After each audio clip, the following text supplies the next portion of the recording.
Hello everyone, got another Prager University video here. This one in terms of its level of lies and BS, I'd put it up there. Let's begin. Excuse me. I did my graduate studies at the Middle East Institute at Columbia University's School of International Affairs.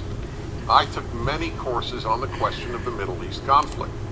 Semester after semester, we studied the Middle East conflict as if it was the most complex conflict in the world, when in fact, it is probably the easiest conflict in the world to explain. It may be the hardest to solve, but it is the easiest to explain. In a nutshell, it's this. One side wants the other side dead. Israel wants to exist as a Jewish state and to live at peace. Is that most Palestinians and many as a Jewish state and to live in peace. Israel also recognizes the right of Palestinians to have their own state and to live in peace. The problem, however, is that most Palestinians and many other Muslims and Arabs do not recognize the right of the Jewish state of Israel to exist. Okay, that is just a bunch of bullshit. Are there anti-Jewish sentiments on the other side? Yeah, of course.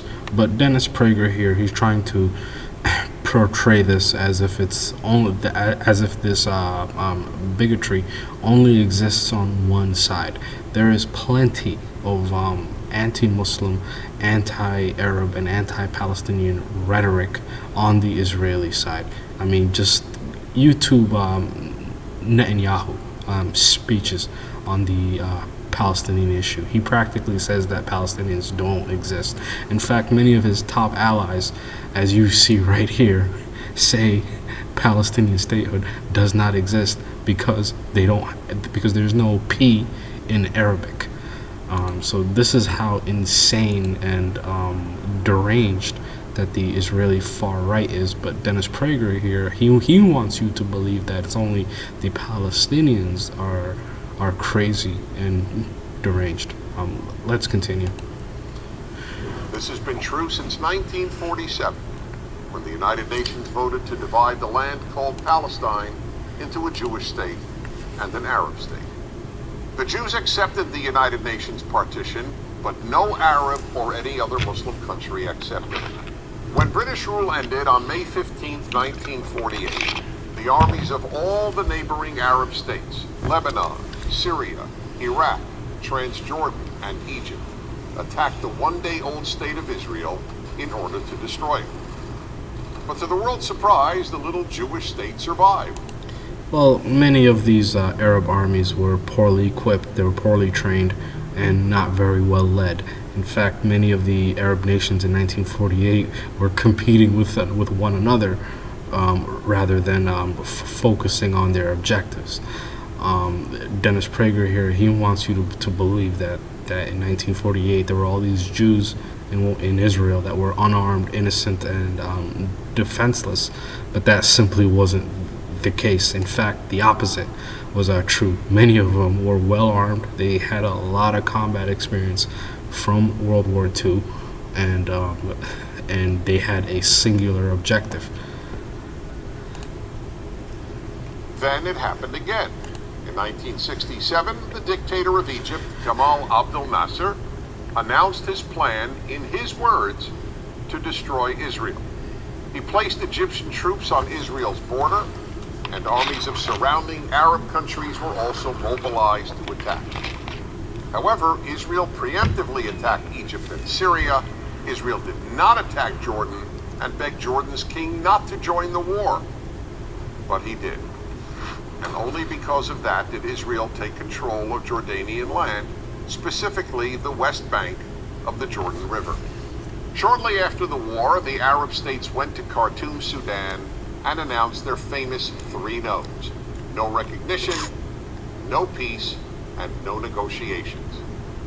What was Israel supposed to do?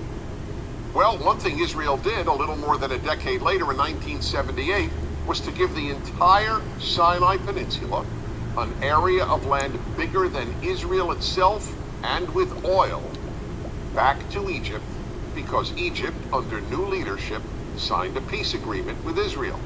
So Israel gave land for the promise of peace with Egypt, and it has always been willing to do the same thing with the Palestinians.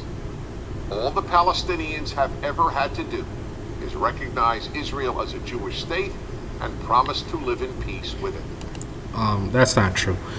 Yes, Egypt signed a peace treaty with Israel in 1978. However, under international law, Israel was obligated to return the Sinai Peninsula and remove the illegal settlements that they constructed in that area. But Dennis Prager here, he wants you to believe that Israel simply did that out of the goodness of their heart, when that just simply wasn't the case. Number two, Israel, if you just look at that country's actions, it's very clear that they do not want to live in peace with the Palestinians. They say it in their rhetoric. However, if you look at their actions, the construction of illegal settlements, the destruction of Palestinian homes, and the displacement of Palestinians, that's just simply not the case.